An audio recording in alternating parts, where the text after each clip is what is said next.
আলহামদুলিল্লাহ রব্বিল আলামিন ওয়াসসালাতু ওয়াসসালামু আলা সাইয়্যিদিল আম্বিয়াই ওয়াল মুরসালিন ওয়া আলা আলিহি ওয়া আসহাবিহি আজমাইন আম্মা বাদ। ইসলামী প্রশ্ন উত্তরের ২৭ নম্বর পর্বে আপনাদের সকলকে জানাই আসসালামু আলাইকুম ওয়া রাহমাতুল্লাহি ওয়া বারাকাতুহু। আজকের এই পর্বে শাওয়াল মাসের একটা বিশেষ আমল ৬টা রোজা রাখা সম্পর্কে বিস্তারিত আলোচনা করা হবে ইনশাআল্লাহ। পবিত্র রমজানুল মুবারক মাসের পরের যে মাসটা, সেই মাসটাকে আরবিতে শাওয়াল মাস বলা হয় এবং এই শাওয়াল মাসের প্রথম তারিখে ঈদ উদযাপিত হয়। এই ঈদের দিনে তো রোজা রাখা হারাম, এ সম্পর্কে বহু বিশুদ্ধ হাদিস রয়েছে। এই ঈদের দিনটার পরে এই শাওয়াল মাসের যে কোনো সময় ৬টা রোজা রাখার ব্যাপারে বহু ফজিলত হাদিসের কিতাবের মধ্যে বর্ণিত হয়েছে।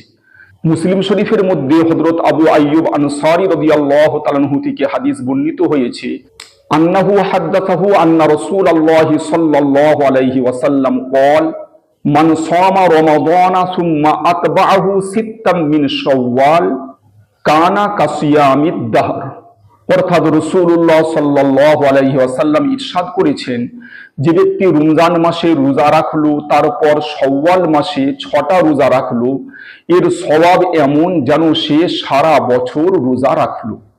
এটা মুসলিম শরীফের ১১৬৪ নম্বর হাদিস। ইবনে মাজাহ শরীফের ১৭১৫ নম্বর হাদিসের মধ্যে আছে, আন সাওবান রাদিয়াল্লাহু তাআলা আনহু ক্বাল ক্বালা রাসূলুল্লাহ সাল্লাল্লাহু আলাইহি ওয়াসাল্লাম মান সামা সিত্তাতা আইয়ামিন বা'দাল ফিতরি কানা তামামাস সানাতি মান জাআ বিল হাসানাতি ফালাহু আশরু আমসালিহা। অর্থাৎ যে ব্যক্তি ঈদুল ফিতরের পরে ৬টা রোজা রাখলো, এটা এমন যেন সে সারা বছর রোজা রাখলো। কেননা আল্লাহ তাআলা বলেছেন, মান জাআ বিল হাসানাতি ফালাহু আশরু আমসালিহা, যে ব্যক্তি কোনো একটা নেকি করবে সে ১০ ডবল সওয়াব পাবে।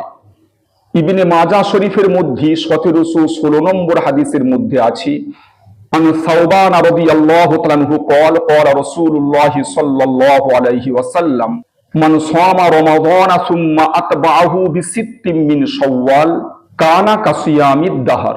অর্থাৎ যে ব্যক্তি রোজার মাসে রোজা রাখার পরে শাওয়াল মাসে ৬টা রোজা রাখলো, সে যেন সারা বছর রোজা রাখলো।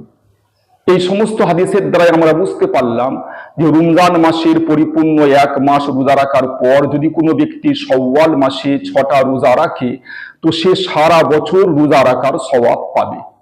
এর কারণ হিসাবে আল্লামা ইবনে রজব হাম্বলী রহমতুল্লাহ আলাই লাতাইফুল মাআরিফ কিতাবের প্রথম খণ্ডের ২২৩ পৃষ্ঠায় লিখেছেন যে এর কারণ হচ্ছে এই, যে রমজান মাস ২৯টা হোক বা ৩০, পরিপূর্ণ ১ মাস অর্থাৎ ৩০টা রোজা রাখার সওয়াব পাওয়া যায়। আর আল্লাহ তাআলা ঘোষণা করেছেন সূরা আনআমের ১৬০ নম্বর আয়াতে, মান জাআ বিল হাসানাতি ফালাহু আশরু আমসালিহা। অর্থাৎ যে ব্যক্তি কোনো একটা নেক কাজ করবে সে ১০ গুণ সওয়াব পাবে। অতএব ৩০টা রোজা রাখার সওয়াব এমন যেন সে ৩০০ দিন রোজা রাখলো। আর চন্দ্র বছর সাধারণত ৩৫৪ বা ৩৫৫ দিনে হয়ে থাকে। তাহলে ১ মাস রোজা রাখার কারণে ৩০০টা রোজা রাখার সওয়াব পাওয়া গেল, বাকি রইল ৫৪ বা ৫৫ দিন। এই জন্য যদি কোনো ব্যক্তি শাওয়াল মাসে ৬টা রোজা রাখে, তো একটা রোজা রাখলে ১০টা রোজা রাখার সওয়াব পাওয়া যায়, তাহলে ৬টা রোজা রাখলে ৬০টা রোজা রাখার সওয়াব পাওয়া যাচ্ছে। তাহলে এই ১ মাস এবং এই ৬ অর্থাৎ ৩৬ দিন রোজা রাখার কারণে সে ৩৬০ দিন বা পরিপূর্ণ ১ বছর রোজা রাখার সওয়াব পাওয়া যাচ্ছে। এই সমস্ত হাদিসের দ্বারা এটাও বোঝা গেল যে এই যে পরিপূর্ণ ১ বছর রোজা রাখার সওয়াব তখনই পাওয়া যাবে যখন কোনো ব্যক্তি রমজান মাসে পরিপূর্ণ ১ মাস রোজা রাখার পরে এই শাওয়াল মাসের ৬টা রোজা রাখবে। যদি কোনো ব্যক্তি রোজার মাসে রোজা না রেখে শুধু শাওয়াল মাসের ৬টা রোজা রাখে, তাহলে সে ১ বছর রোজা রাখার সওয়াব পাবে না। এইভাবে যদি কোনো ব্যক্তি পরিপূর্ণ ১ মাস রোজার মাসে রোজা রাখলো কিন্তু এই শাওয়াল মাসের ৬টা রোজা রাখলো না, তাহলে সেও কিন্তু ১ বছর রোজা রাখার সওয়াব পাবে না। আল্লামা ইবনে রজব হাম্বলী রহমতুল্লাহ আলাই লাতাইফুল মাআরিফ কিতাবের প্রথম খণ্ডের 120 এবং 121 নম্বর পৃষ্ঠায় এই শাওয়াল মাসে 6টা রোজা রাখার 3টে উপকারিতা লিখেছেন। প্রথম, যেমন ভাবে ফরজ নামাজের ত্রুটি বিচ্যুতি দূর করার জন্য আল্লাহ তাআলা ফরজ নামাজের আগে এবং পরে সুন্নত নামাজ রেখেছেন, ঠিক তেমনি ভাবে রমজান মাসের রোজার ত্রুটি বিচ্যুতি দূর করার জন্য আল্লাহ তাআলা এই রমজান মাসের পরে শাওয়াল মাসে নফল রোজা রেখেছেন। তো এই নফল রোজার মাধ্যমে ফরজ রোজার মধ্যে যা কিছু ত্রুটি বিচ্যুতি হয়ে থাকে সেইগুলো আল্লাহ তাআলা মাফ করে দেন। দ্বিতীয়, রমজান মাসের পরে শাওয়াল মাসে 6টা রোজা রাখা রমজানের রোজা কবুল হওয়ার একটা আলামত বা নিদর্শন।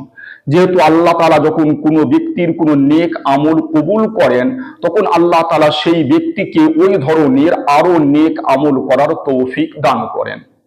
তৃতীয় নম্বর, রমজান মাসে রোজা রাখার কারণে আল্লাহ তাআলা বান্দার কৃত সমস্ত পাপকে ক্ষমা করে দেন। তাই এই পাপ ক্ষমা হওয়ার কারণে আল্লাহ তাআলার কৃতজ্ঞতা এবং শুকরিয়া স্বরূপ এই শাওয়াল মাসে 6টা রোজা রাখা দরকার। এখানে আমি দুটো প্রশ্নের উত্তর দিয়ে এই আলোচনা শেষ করব। 1 নম্বর প্রশ্ন, যে এই রোজার পরে যে শাওয়ালের 6টা রোজা রাখা হয়, এর সাথে সাথে যদি কাজা রোজার নিয়ত করা হয়, তাহলে কাজা এবং এই নফল উভয় রোজা আদায় হবে কি হবে না? অনেকে এই কথা বলে থাকে যে শাওয়াল মাসে যদি 6টা রোজা রাখা হয় এবং তার সাথে কাজা রোজার নিয়ত করা হয়, তাহলে কাজা রোজা এবং শাওয়ালের রোজা দুটোই আদায় হয়ে যাবে। কিন্তু আমাদের জেনে রাখা দরকার যে এই কথাটা সম্পূর্ণ ভুল কথা।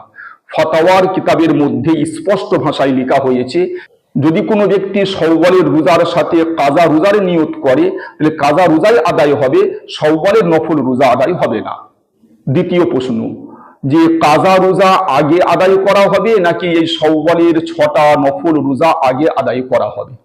তো এর উত্তর হচ্ছে এই, যদি কোনো ব্যক্তির মধ্যে বিশেষ করে মা বোনেদের যে রোজার মাসের কিছু রোজা কাজা হয়ে যায়, যদি তাদের এই হিম্মত থাকে যে আমি এই মাসে প্রথমে কাজা রোজাগুলো আদায় করব, তারপরে শাওয়ালের 6টা রোজাও রাখবো, যদি তার এই ক্ষমতা থাকে, হিম্মত থাকে, তো তার জন্য সর্বোত্তম হচ্ছে এইটাই যে আগে সে কাজা রোজাগুলো আদায় করে নেবে, তারপরে শাওয়াল মাসের 6টা রোজা রেখে নেবে।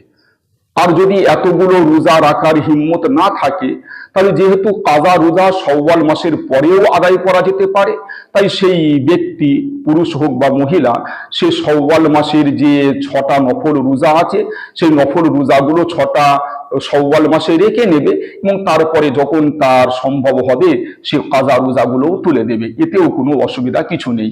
কাজা রোজাগুলো আগে আদায় না করলে যে শাওয়ালের নফল রোজা রাখা যাবে না এমন কোনো মসলা নয়। যদি সে হিম্মত করে আগে কাজা রোজাগুলো আদায় করে তারপরে 6টা রোজা রাখতে পারে, এটা সর্বোত্তম হবে। কিন্তু কাজা রোজা না রেখে শাওয়ালের রোজাগুলো রাখলেও সে সওয়াব থেকে ইনশাআল্লাহ বঞ্চিত হবে না। এই শাওয়াল মাসের 6টা রোজা শাওয়াল মাসের মধ্যেই রাখতে হবে, তবে পরস্পর 6টা রোজা রাখাও চলবে। আর দুটো রোজা বা একটা রোজা রাখার পরে একদিন ছেড়ে বা দুদিন বাদ দিয়ে আবার দুটো রাখলো, আবার দুদিন ছেড়ে আবার দুটো রাখলো, এইভাবে ছেড়ে ছেড়েও রাখা চলবে। উলামায়ে কেরামরা লিখেছেন যে এই শাওয়াল মাসের 6টা রোজা ছেড়ে ছেড়ে রাখাই উত্তম, তবে একসাথে পরস্পর 6টা রোজা রাখলেও কোনো অসুবিধা কিছু নেই। ইনশাআল্লাহ উভয় অবস্থাতেই সওয়াব পরিপূর্ণ পাওয়া যাবে। আল্লাহ তাআলা আমাদের সকলকে এই শাওয়াল মাসে 6টা রোজা রাখার তৌফিক দান করুন। ওয়া আখিরু দাওয়ানা আনিল হামদুলিল্লাহি রাব্বিল আলামিন।